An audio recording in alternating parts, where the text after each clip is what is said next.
nesta noite, só está falando com homem e mulher de Deus. Você é homem, você é mulher de Deus, você é santo, então receba. Se não recebeu, então pregador é pregadora, está falando sem falar. Eu conheço as tuas obras, que quer dizer então que ele tem mão na massa. Conheço o teu amor, quer dizer que tem um sentimento envolvido. E o que mais? O teu serviço. Aí você tem um enigma aqui. Por que o enigma? Porque uma coisa é a obra e a outra é o serviço. Não parece sinônimo? Parece sinônimo. Tem diferença? Qual é a diferença? Se tem diferença, eu quero saber qual que é a diferença. Aí, mais uma vez, o seu dicionário bíblico vai te ajudar de novo para descobrir a diferença entre a obra e o serviço. Então, aqui vai precisar um pouquinho desse dicionário bíblico, porque a palavra que tem aqui é servo, tá vendo? Servo. Essa obra aqui, ela pode ser feita por qualquer pessoa que tenha aí um título, qualquer pessoa que tenha boa vontade, qualquer pessoa que tenha responsabilidade. Essa obra aqui é para homens livres. E serviço? Para servos. Existem obras que o pastor faz, ele faz com plena liberdade. E tem obras que ele tem que fazer que são obrigação dele. É obrigação. Isso aqui ele faz se quiser. Isso aqui ele faz porque ele é obrigado. Aí Jesus sabe o que o anjo faz de livre e espontânea vontade com amor e aquilo que ele faz por obrigação. Jesus sabe diferenciar com os dois olhos de chama de fogo dele aquilo que você está fazendo aí de livre e espontânea vontade e aquilo que você vai empurrar. E o que você faz empurrar? Daquilo que Deus ameaça a você. Se você não fizer, eu ponho a mão em você. Você faz empurrar mesmo. Quantas vezes eu já ouvi essa ameaça divina? Se você não fizer, eu tiro o teu filho. Se você não fizer, eu fecho a porta. Se você não fizer, eu... Você já ouviu essa expressão uma vez? Na sua vida de crente? Você já foi coagido por Deus para poder obrigatoriamente fazer o que tem que fazer? Se não você paga o preço? Será que tem esse conceito na Bíblia ou não tem? É aula de teologia, irmãos. Pode ficar tranquilo. Eu estou tranquilo. Tem algumas obras que o pastor é obrigado a fazer? Que o líder é obrigado a fazer? Que o membro de igreja é obrigado a fazer? Tem ou não tem? Hã? Tem. Tem sim. Tem obra que é obrigatória. É obrigatória. E outras não, elas são voluntárias. Então Jesus coloca entre o que é obrigatório. Isso é a estrutura do texto, tá bem? Isso aí não é o professor Rogério que está inventando a mensagem. Eu estou lendo com vocês para vocês verem como que o texto ele já está construído. O texto já tem uma lógica. E você só precisa obedecer essa lógica. É aquele negócio, você já sabe dirigir, é só dar na partida e ir embora. O texto já está pronto. Entre as obras e o serviço, o que eu tenho? O amor, tá vendo? O E aqui, ó. Obras e amor e serviço. Olha a minha letrinha aqui, ó. A minha dobradiça aqui. Se ele faz essas obras com esse aqui e o serviço com esse aqui, melhor dos mundos. Agora, se não tem isso aqui, se você fizer alguma coisa obrigado sem isso aqui, aí você vai para uma outra das regras da pregação e da hermenêutica também. Você precisa de um outro texto que é 1 Coríntios capítulo 13. Ainda que eu desse meu corpo para ser queimado vivo, ou entregasse todos os meus bens para o sustento dos pobres, se eu não tivesse isso aqui, valeria alguma coisa, certo? Hã? Mas não valeria nada? Mas não vale nada, não está vendo as horas que eu estou gastando aqui para pintar essa parede? Hã?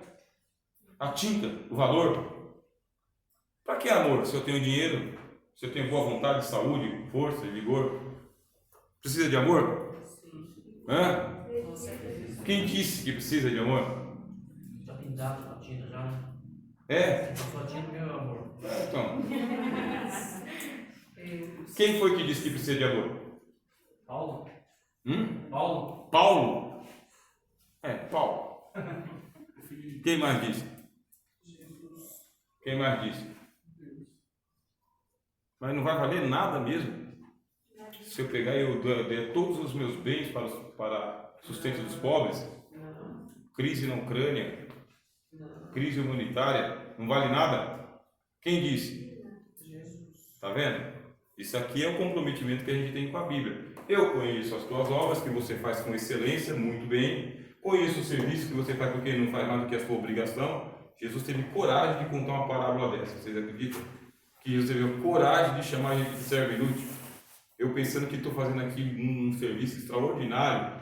E no dia do Senhor ele fala o seguinte: o dom era meu, a sala era minha, a palavra era minha. Você só fez a sua parte, cara. Você é obrigado. E Paulo fala: e ai de mim se não anunciar o Evangelho, porque sobre mim é imposta esta obrigação. Está fazendo mais do que você está combinado aqui. E na parábola de Jesus, muito desaforada, ele fala: qual é o servo que quando o seu Senhor chega, se assenta na mesa e vai comer sem primeiro não servir o seu Senhor? Tem algum aqui? Essa é a parábola de Jesus. Qual de vocês é o servo que quando o Senhor chega, senta na mesa e vai comer e deixa o Senhor se virar? Ninguém. Você é escravo. Você é obrigado a fazer isso. E depois que você colocar a mesa, fica ali, ó, de pé, esperando ele comer para você tirar a mesa. E depois que você tirar a mesa, que você tirar ali os talheres, o pano, tudo, não fique esperando obrigado, não. Não é para esperar obrigado. Porque não fez mais do que a sua obrigação. Quem contou essa parábola desaforada foi Jesus. Naquele dia você fala: Senhor, pelo amor de Deus, hein? O senhor não viu tanto que eu trabalhei? Tem coisa que você fez de livre espontânea vontade e tem coisa que estava no planilha. Serviço. Eu conheço as tuas obras e o teu amor e o teu serviço. E o que mais? Aí você coloca lá, fé. É possível você fazer fé sem obras e é possível você fazer obras sem fé. Você tem fé, mas não tem obras. Apóstolo Tiago. Olha você colocando mais elementos na sua pregação. Tem crente que tem uma fé de transportar as montanhas, mas não carrega um carrinho de terra. O que acontece? Não tem obras. É possível ter fé e não ter obras. E é possível ter obras e não ter fé. Aí, Paulo aos Romanos. Paulo aos Romanos fala que esse aqui tem muitas obras, mas não é por fé. E aquele lá tem muita fé e não tem obras nenhuma. O que o crente precisa? Dos dois.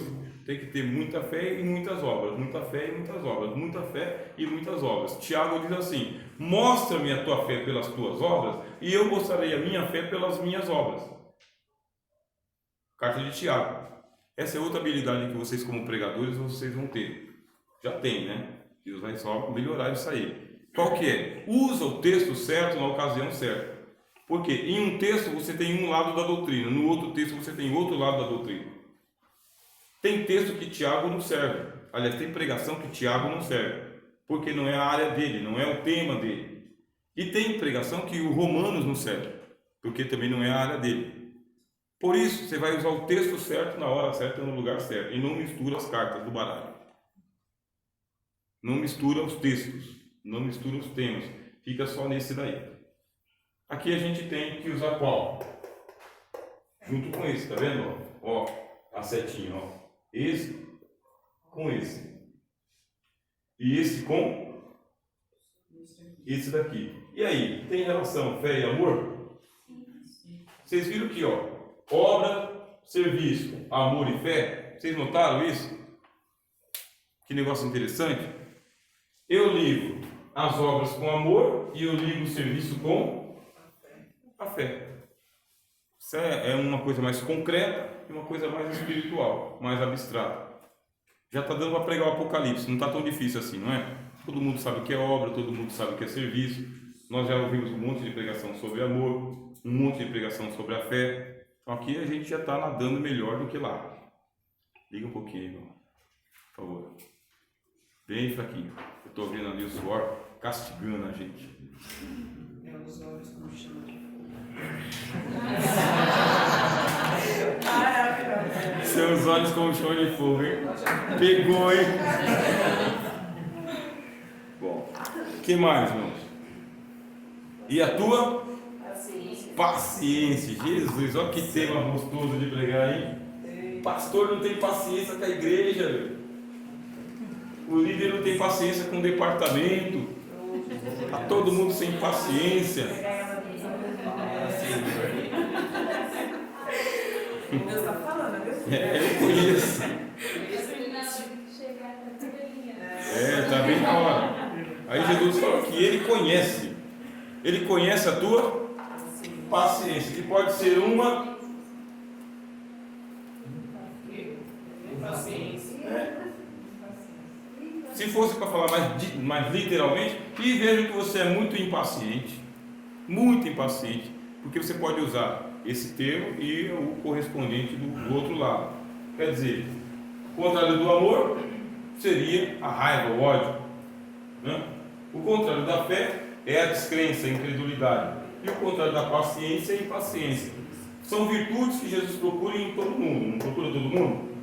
Jesus procura isso aqui em todo mundo. Mas como aqui é a conversa de filho de Deus para anjo, então a gente vai manter nesse nível, porque se pegar em Chico, pega em Francisco. Tranquilo. Tranquilo. Vai sobrar para quem tiver que sobrar e vai ficar bom para quem tiver que ficar bom. Que aí a igreja fala, ai glória, alá Jesus. O primeiro que sobra aí é quando você vai preparar esse texto, né, pastor? Oi?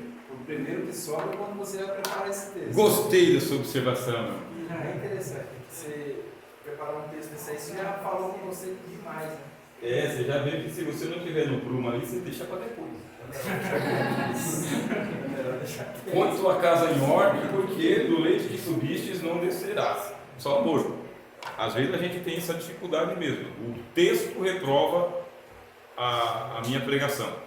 Nesse texto eu estou reprovado. É uma das coisas que nossos pastores sempre falam, né? Olha, irmãos, desculpa, mas não vai dar para você falar sobre ofertas e dízimos, porque não consta seu nome aqui no livro. Então não vai dar. Fala de outra coisa, fala da mulher samaritana, fala de outra coisa, Jesus abençoa as crianças, mas não prega isso aqui não, você não está em condição. É uma ilustração. Mas tem um monte de textos que a gente não passa. O texto não deixa. Aí você vai fazer o quê? Para de pregar? O que você acha? Para de pregar, meu irmão? Não. Prega? Mesmo estando reprovado? Ixi. Tem o quê? Põe a casa em ordem. Porque Ele quer que você pregue esse texto. Ele prega. Por isso que você vai colocar a sua vida em ordem mesmo. Se não tiver em ordem, você você coloca lá com o dono da obra e fala, Senhor, até que eu quero pregar esse texto. Mas na hora que eu começar a pregar, quem me conhece de verdade sabe que eu estou fingindo. Então eu vou pregar em outro lugar onde ninguém me conhece, porque assim eu tenho mais autoridade. Aí Jesus fala, mas eu conheço, não é esse o problema. Eu conheço as tuas obras. Esse é o nosso problema. Esquece que Ele conhece, né? Conhece, então já que Ele conhece, você pede para Jesus. 2 anos atrás eu falei para Jesus, Senhor, eu tenho 3 problemas seríssimos, que se eu pregar nisso daqui eu estou frito. Então o Senhor me ajuda nesse ponto, nesse ponto, nesse ponto. Faz 2 anos que eu fiz essa oração. E Deus ouviu. Deus ouviu. Hoje eu prego com tranquilidade, porque Deus ouviu. Me ajudou muito, muito, muito, muito. Eu falei, meu Deus, demorou o milagre, mas chegou. Você ora para Jesus. Você fala, já que Ele está te redarguindo, porque a palavra de Deus serve para isso, né? Para penetrar e para corrigir o homem, para que você seja justo. Vai lá e faz isso, sem medo de ser feliz. E o que mais que Ele conhece?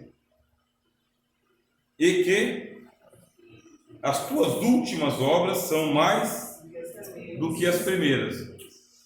Ele conhece então a quantidade de obras que você pratica, não é só a obra que você faz desde sempre. Ele vê você aumentando o gás, aumentando a aplicação, aumentando.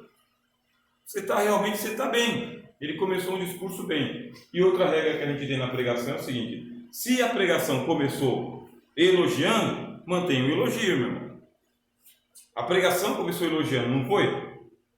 Olha, eu conheço a pregação, então não é negativa, não tem reprovação para ele aqui nesse ponto. Porque nesse ponto ele está sendo louvado. Eu estou olhando para você com os 2 olhos, está queimando e você está aguentando firme. Por quê? Porque tem obras, tem amor, tem serviço, tem fé, tem paciência, e agora está trabalhando mais agora que está com 60 anos de idade do que quando tinha 18. Ah, que bênção! Para por aqui a pregação. Aí a oferta sai, né? Concorda? Não. Vamos parar por aqui a pregação não, porque a gente tem até o versículo 29. Estamos só no 18. E você tem 40 minutos.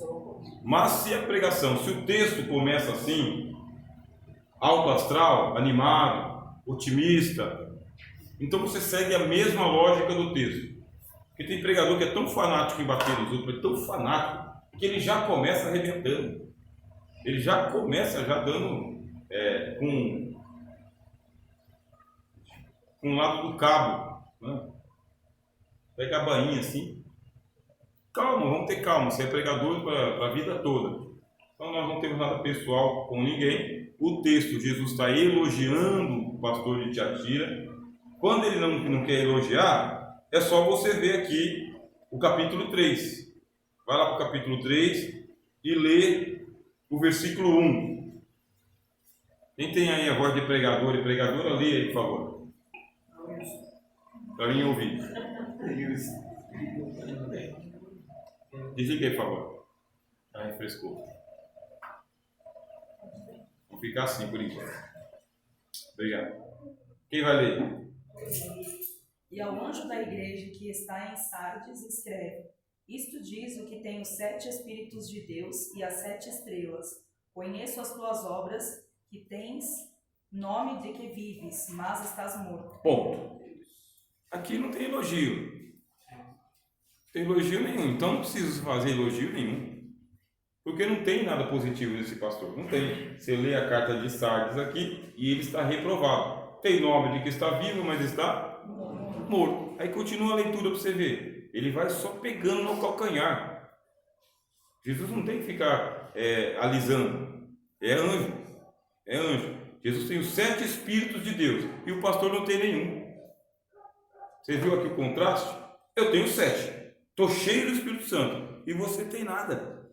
Você está morto. Então é do vivo para o morto. Aqui não tem elogio, aqui não tem nenhuma aprovação, tem reprovação. Se o texto já começa assim, de tom baixo, aí você segue a mesma cadência. O texto não permite você ficar aí alegrando o auditório. Irmãos, eu não queria pregar não, mas Jesus mandou pregar. Então qualquer responsabilidade vai falar com Jesus. Então não prega. Porque os profetas são muito medrosos. Irmãos, eu nem queria estar aqui, mas Jesus mandou, então tem que estar aqui. Qualquer coisa vai falar com Jesus. Não, você não faça isso não. Você vai lá em nome do Senhor Jesus e entrega a mensagem sem pedir desculpas pela mensagem. Se você tiver que pedir desculpa porque pregou, fica em casa. Pede desculpa para Jesus, não para a igreja. Isso não é papel de homem e mulher de Deus que tem convicção do chamado. Você não se desculpa por ter entregue a mensagem de Deus. Você vai lá e fala: Senhor, eu sou igual Jonas, eu prefiro pegar o meu navinhozinho e ir para o outro lado. Vou comer no outro lado lá, porque eu sabia que você ia fazer isso aqui. Então você paga o preço diante de Deus. Mas não vai lá fazer um papelão disso aí. Não faça. Por isso que é aula de homilética. Não aproveita que só vai ter esse mês de março. Depois a gente vai para outra matéria. Já aproveita essa oportunidade aqui. Quando ele não quer elogiar, ele não elogia. Vê lá. Apocalipse capítulo 3, versículo 15. Agora outra pessoa que tem aí voz de pregador. Para sair na gravação. Ou pregadora. Eu sei as tuas obras, que nem és frio nem quente. Tomara que foras frio ou quente. Tomara que foras frio ou quente. Quer dizer, eu conheço as tuas obras e você não é nem lá nem cá. Nem lá nem cá. Não sei o que você é. Você está morno. Está morno. Quer dizer, essa mensagem também não permite você começar ela com muita alegria. Ela não permite. Com muito otimismo. Ela já coloca o tom grave. É grave aqui. Esse pastor aqui, ele é exortado por Jesus. E Jesus diz aqui, ó. Você não sabe que você é um desgraçado. Aleluia, né? Arrajada aí. Vanessa, Você já imaginou Jesus falar: você não sabe que você é um desgraçado, miserável? Vocês já ouviram o pastor fazer essa expressão? Miserável, pobre, cego, nu. É com essa gravidade que o texto está tratando o anjo da igreja. desse jeito, reunião de ministério. Fecha a porta aí. Né? Desligue seus celulares. Vamos falar aqui de homem para homem, vamos falar de gente para gente, vamos falar de Deus para anjo. Você não sabe que você é isso, aquilo outro. Palavras graves, não é? Se o texto está utilizando aqui palavras graves, meu irmão, você mantém, você respeita o texto. Você respeita, pregando em textos enigmáticos. Mas não é o texto, a gente está aqui em Tiatira. Isso aqui a gente chama de passagem paralela, tá? Passagem paralela é quando você pega um outro texto em outra parte para reforçar essa que você está falando. É reforço mesmo. Reforço. Eu tenho a fechadura, eu tenho a tranca, eu coloco um cadeado e um travessão. Chama reforço. Porque a mensagem é tão pesada que eu preciso saber se tem outra parte da escritura que fala sobre o assunto. E tem. Se tem, você pode colocar na sua pregação. Versículo 20.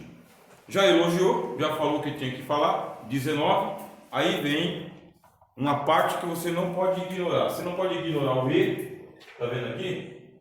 E você não pode ignorar o mas. Se tem, é para você usar. Se está no texto o mais, é para você considerar o mas. Mas, o quê? Tenho. Ele falou que é contra a igreja? É contra quem? Contra o anjo. Por quê? Porque tem pecado que é pecado só pastoral. Vocês sabiam disso? Tem tipo de pecado que só o pastor comete? Não é pecado da igreja, dos outros.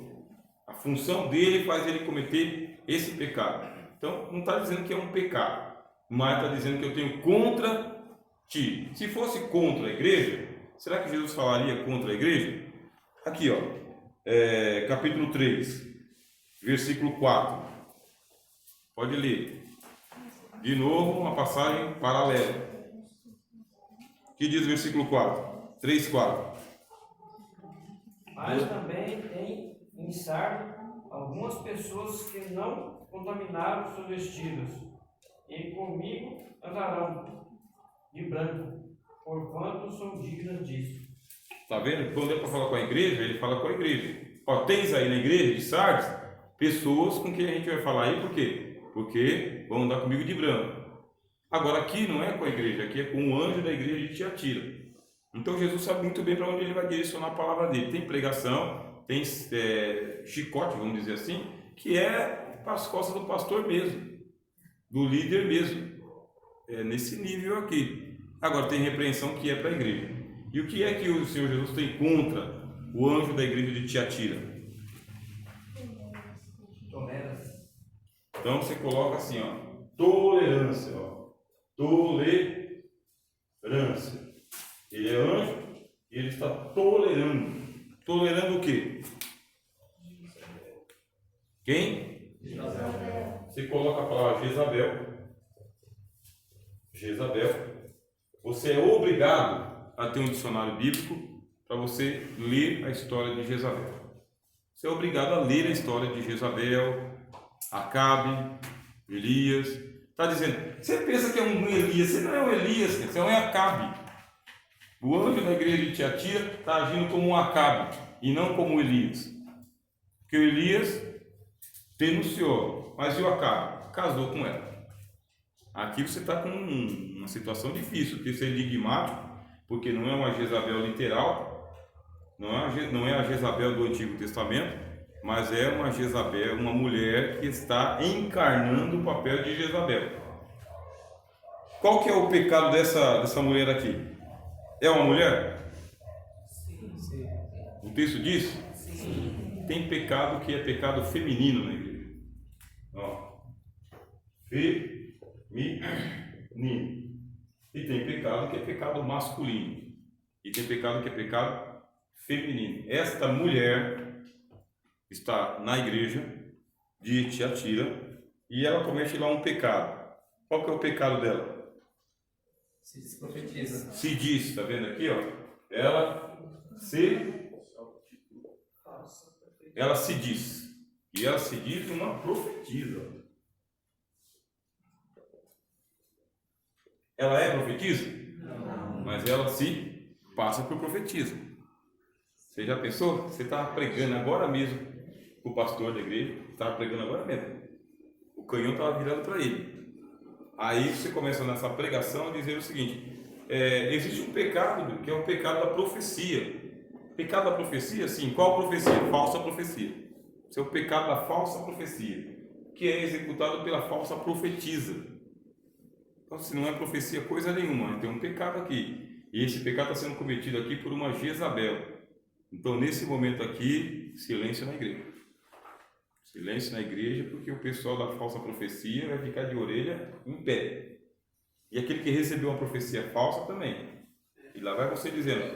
Aqui Jesus está mandando dizer, está dizendo o seguinte, que existem pessoas que se passam por profetas, que parecem profeta, mas não é profeta. Usa linguagem de profeta, roupa de profeta, traquejo de profeta, sapateio de fogo de profeta, língua estranha de profeta, mas não é profeta.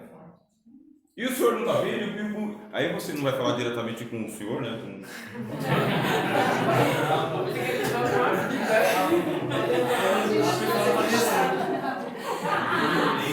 Nunca mais eu não prega. Isso. E aí como faz?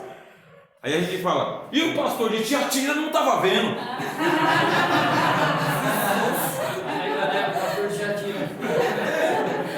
Não, você aponta para... Se ele estiver aqui, você fala, e o pastor de Tiatira não está vendo? Isso. Aqui não, mas lá em Tiatira tinha. E lá em Tiatira aquele pastor tinha 2 tartarugas. Uma fugiu e a outra ficou prenha. Tem pastor nessa igreja? Não, no Tiatira parece que não tinha não. O homem trabalhava tanto, porque aqui é uma ironia, o homem trabalhava